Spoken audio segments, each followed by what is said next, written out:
Billionaire Faked Sleep Script, MD.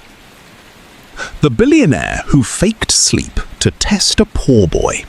His reaction made him cry all night. Rain doesn't care how much money you have. That night, it fell the same way on every rooftop in the city, on the glass towers downtown, and on the cracked tin roof of a one-room shack at the edge of it. But only one man out there was about to learn that his $42 billion couldn't buy him the one thing he was searching for. His name was Richard Coleman, and by every measure the world uses, he had already won. 3 companies, a private jet with his initials stitched into the leather seats, a penthouse with views that made grown men go quiet.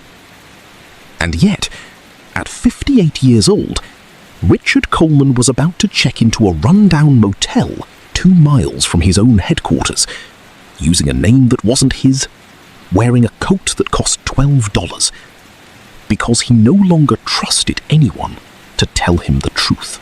Not his board, not his managers, not even his own family. He wanted to know one thing, and he was willing to sleep on a stranger's floor to find out. Was there a single person left in this world who would help someone with nothing to give back? He didn't know that the answer was already walking toward him.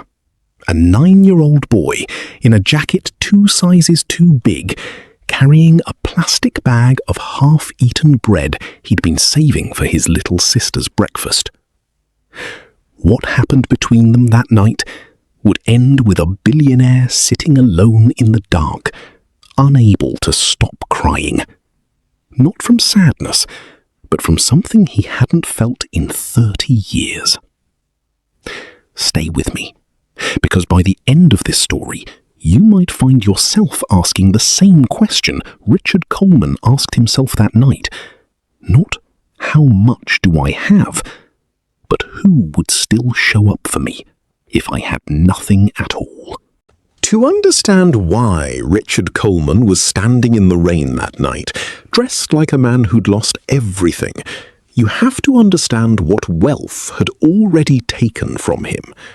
It started small. A senior manager who smiled in every meeting and quietly siphoned funds through a shell contract for 6 years. A friend from business school who borrowed $4 million for a startup and disappeared to another continent. A woman he'd almost married who cried real tears when she said she loved him, and who he later learned had been paid by a rival firm to gather information on his company's next acquisition. Every betrayal had taught him the same lesson, until the lesson became a wall. People are kind to you because of what you can give them. Take away the money, and you take away the kindness. His accountant told him this was just how the world worked. His therapist, the one he saw twice before deciding it wasn't worth his time, told him this was trauma, and trauma could be healed. Richard didn't believe either of them. He believed what he'd seen with his own eyes. But there was one person who still made him doubt his own conclusion: his late father. Before the money, before the company, before any of it, Richard's father had been a mechanic who fixed cars for people who couldn't always pay him. Richard remembered being 7 years old, sitting in the back of the shop, watching his father hand a set of keys to a single mother and simply say, "Pay me when you can." He remembered asking his father that night why he did that. His father had looked at him and said something Richard never forgot. "Because one day, son, you're going to need someone to be kind to you when you have nothing to offer back. Remember that you can be that person for somebody else." Richard had spent 30 years telling himself his father was wrong, that kindness without profit didn't survive in the real world. That week, something happened that made him need to know, once and for all, if he was right. His only son, 26 years old and set to take over part of the company, had been caught on a recorded call joking with a friend about how easy it would be to have Richard declared mentally unfit and take control of his shares early. Richard had listened to that recording 4 times. He hadn't told anyone. He hadn't confronted his son. He had simply sat in his office as the sun went down and made a decision. If his own blood could not be trusted, then perhaps the only honest answer left in this world had to be found somewhere far outside the walls he'd built, somewhere no one would recognize his face, and no one would know there was anything to gain. So he did something his security team would have stopped if they'd known. He told his driver he wanted a night alone, took an old coat out of a donation box in his building's basement, put $80 in his pocket, and walked out into the city as no one at all. 3 blocks from the motel, under a bus shelter that barely kept the rain off, Richard first saw him. A boy, maybe 9 years old, sitting on the wet bench with a plastic grocery bag in his lap, guarding it like it held something precious. His jacket sleeves hung past his fingers. His shoes had a hole starting at the left toe. And despite the cold, despite the rain, despite everything about his situation that should have made him miserable, he was humming, quietly to himself, some tune Richard didn't recognize. Richard sat down at the far end of the bench, the way a tired stranger might. He said nothing at first. He just watched. After a few minutes, the boy noticed him, really noticed him, the way children do, without pretending not to stare. "You look cold, mister," the boy said. Richard almost laughed. He was wearing more layers than the child, and still, somehow, he was the one being asked if he was okay. "I'm all right," Richard said, just waiting for the rain to slow down. The boy nodded, like this made perfect sense. Then, without hesitation, without a single second of the calculation Richard had watched grown adults make 100 times in boardrooms, the boy reached into his plastic bag, pulled out a piece of bread, and held it out. "It's not much," the boy said, "but you shouldn't be out here hungry too." Richard stared at the bread, then at the boy. For a moment, he genuinely didn't know what to say, because nothing in 30 years had prepared him for this. A child with almost nothing, offering to share it with a stranger who, for all the boy knew, had even less than he did. "I couldn't take your food," Richard said carefully. "Don't you need that?" The boy shrugged, like the answer was obvious. "My mum says food tastes better when you're not the only one eating it." Something in Richard's chest moved. Not broke, not yet. Just shifted, like the first crack of ice before the whole surface gives way. He asked the boy his name. "Eli," the boy said. "Eli Marsh." He asked where his mother was. "Working," Eli said. "She does night shifts at the laundromat. I'm supposed to be home already, but I was waiting for my sister's medicine. The pharmacy said it'd be a few more minutes." Richard's eyes moved to the bag in Eli's lap again. It wasn't food at all, he realized. Or not only food. It was bread for breakfast, and beneath it, carefully wrapped so the rain wouldn't reach it, a small bottle of children's fever medicine. "Is your sister sick?" Richard asked. Eli nodded, his humming gone now, his voice quieter. "She's got a fever. Mum said if it doesn't go down by morning, we have to take her to the clinic. But..." He stopped himself, the way children stop themselves when they've almost said something they weren't supposed to say, about money. Richard didn't push. He'd spent 30 years learning to read a room, to read a hesitation, and he understood exactly what Eli hadn't finished saying. Then Richard made a decision. Not the test yet, That would come later. First, he needed to know something for himself. "Eli," he said, "would you walk an old man to a motel a few blocks from here?" "I don't know this part of the city very well." Eli looked at him for a long moment, the way a child looks at an adult when deciding whether to trust them, a look far older than 9 years should carry. "Okay," Eli said, "but we gotta hurry.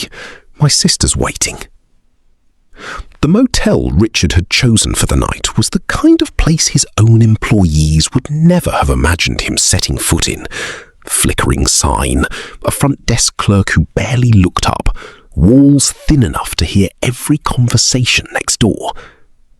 Eli walked him all the way to the entrance without being asked twice, made sure Richard was inside, safe from the rain, and then turned to leave. "Wait," Richard said. "Let me pay you something for walking me here." Eli shook his head immediately, firmly, in a way that surprised Richard more than anything else that night. "You don't got to pay me for that. That's just being decent." Richard felt that crack in his chest widen again. He thought of his son's laughter on that recording. He thought of the manager who'd smiled at him for 6 years while stealing from him. He thought of every handshake in his life that had come with a hidden price tag, and he thought, this is it. This is the test. "All right," Richard said, "but it's still raining hard and it's late. Why don't you stay here tonight? There's a second bed. In the morning I'll make sure you get home safe."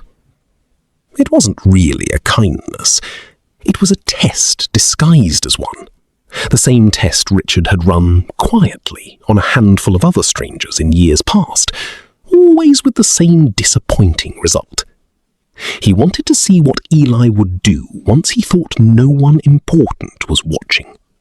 Whether the boy's generosity had a limit, a hidden motive, something Richard could point to and say, "See, I was right all along." Eli hesitated, not out of suspicion, Richard would realize later, but because he was doing the math a 9-year-old shouldn't have to do. His sister was sick. His mother would worry. But it was pouring outside, and the walk home was long. "I have to call my mom first," Eli said. "She'll worry." He didn't have a phone. Richard offered his. The burner phone he'd bought specifically so nothing could be traced back to him. Eli dialed a number from memory, spoke quietly to his mother for almost 2 minutes, explaining exactly where he was, exactly who he was with, describing Richard's coat and his face in careful detail. Richard listened and understood. The boy wasn't being careless. He was being cared for by someone who taught him exactly how to stay safe, even while being kind. When Eli hung up, he said, "She says it's okay, but I have to call again in the morning." They went up to the room, and that was when Richard set the second part of the test in motion. He waited until Eli had settled onto the far bed, then lay down on his own, turned toward the wall, and let his breathing slow into the rhythm of a man fast asleep. He wasn't asleep. He was watching, in the dim reflection of the window glass, every move the boy made. For a while, nothing happened. Eli lay quietly, looking at the ceiling. Then, slowly, carefully, Richard heard him get up. This was it, Richard thought, his chest tightening. This is where it happens. He watched Eli's small shape move across the room, not toward Richard's coat, hanging by the door with his wallet still inside, exactly as Richard had planned it, a wallet with nearly $800 in it, deliberately left as bait. Not toward the cheap TV bolted to the wall, not toward anything at all that a desperate child might take. Eli walked to the window instead. He stood there for a moment, looking out at the rain. And then Richard heard something that stopped his heart cold. The boy was praying, quietly, barely above a whisper. "Please let my sister be okay tonight. Please help Mum not be too tired tomorrow. And please—" Eli paused, glancing back briefly at the shape on the bed he thought was sleeping. "Please help this man. He looked sadder than anyone I ever saw." Even sadder than the men at the shelter. I don't know why a person would look like that.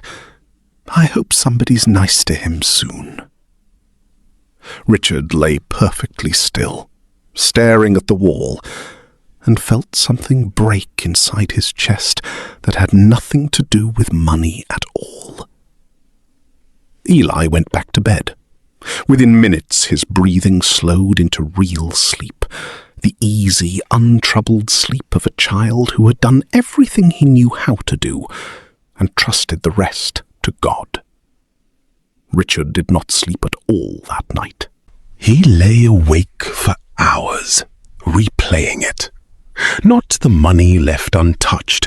He'd expected that on some level, the moment he'd looked at this boy's face. What undid him wasn't the test passing. It was the prayer. He thought of his son, 26 years old, plotting quietly against him from inside a mansion Richard had built with his own hands. He thought of the manager who had looked him in the eye every single day for 6 years while stealing from him. He thought of himself at 9 years old, watching his father hand over a set of car keys and say, "Pay me when you can," and how certain he had been, as a grown man, that kindness like that simply didn't survive contact with the real world anymore. And here was a 9-year-old boy, with almost nothing, sharing his last piece of bread with a stranger, refusing payment for a simple act of decency, and using what should have been his one selfish wish of the night, a moment alone, unwatched in the dark, to pray for the well-being of a man he'd known for less than an hour. Richard Coleman, who had not cried since his father's funeral 11 years earlier, who had trained himself so thoroughly not to feel anything in front of other people that his own doctors joked about it, lay in a $12 motel bed and wept without making a single sound, so as not to wake the boy sleeping 4 feet away. He wasn't crying because he was sad. He was crying because for the first time in 3 decades, he had been wrong about something, and being wrong had never felt so much like relief. Morning. When the sun came up, Richard was already sitting at the small table by the window, and Eli woke to find breakfast waiting. Not much, just what the motel's tiny attached diner could offer, but more food than Eli had probably seen on a table in a long time. "You didn't have to do that," Eli said, the same way he'd said it about the bread the night before. "I know," Richard said. "I wanted to." They walked together toward Eli's home, a modest but carefully kept apartment above a laundromat, where Eli's mother, a thin woman with exhausted eyes and a spine made of steel, was waiting at the door before they'd even reached the stairs. She'd clearly not slept either. Richard didn't reveal who he was yet. He simply thanked her for raising a boy who had taught an old stranger something he badly needed to learn. Then he asked if he could check on the sister, and the mother, reading something honest in his face that made her lower her guard, let him in. The little girl's fever had broken sometime near dawn.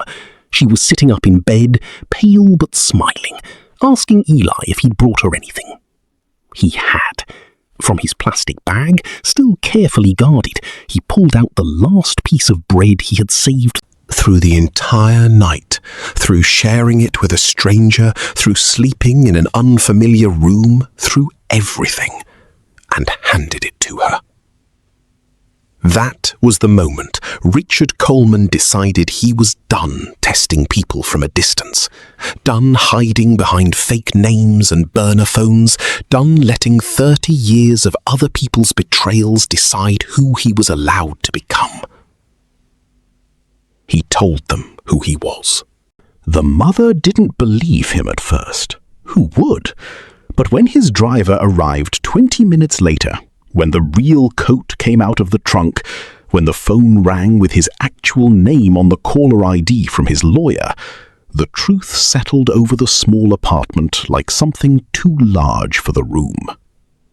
Richard didn't hand them a check and walk away, the way people in stories like this so often do. He did something slower, and in its own way, harder. He stayed involved. He paid off the medical bills quietly, without making a spectacle of it. He set up a trust for both children's education that neither of them would be able to touch until they were old enough to understand what it meant. He found Eli's mother a better position. Not a handout, a real job, in a company where her work ethic, once given the chance, spoke for itself within months. But the biggest change wasn't in Eli's life, it was in Richard's. He confronted his son, not with anger, but with the recording, played once in silence.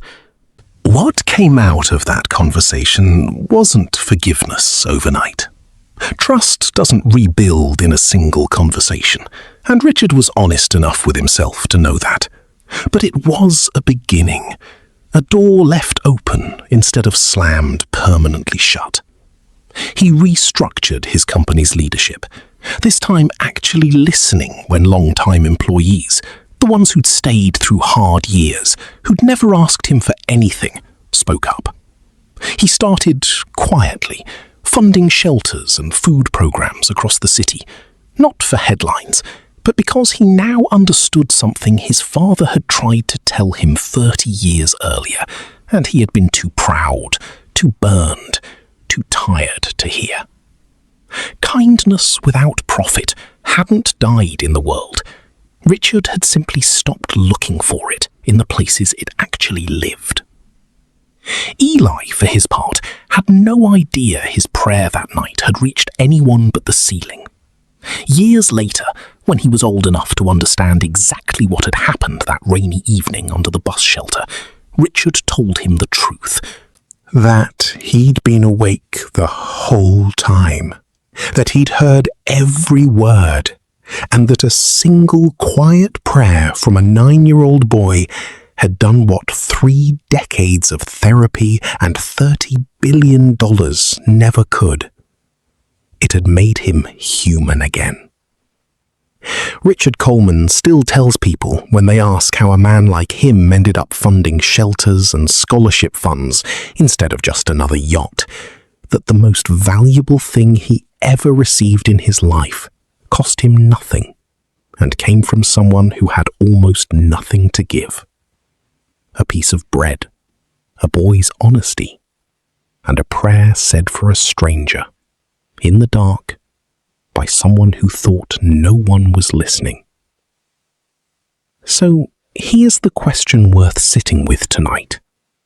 If you had nothing left to offer anyone, no money, no title, no way to pay someone back, would you still be the kind of person somebody else would want to help?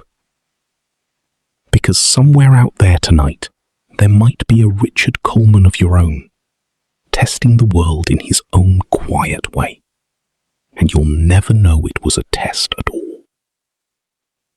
If this story moved you, share it with someone who needs the reminder that kindness still matters.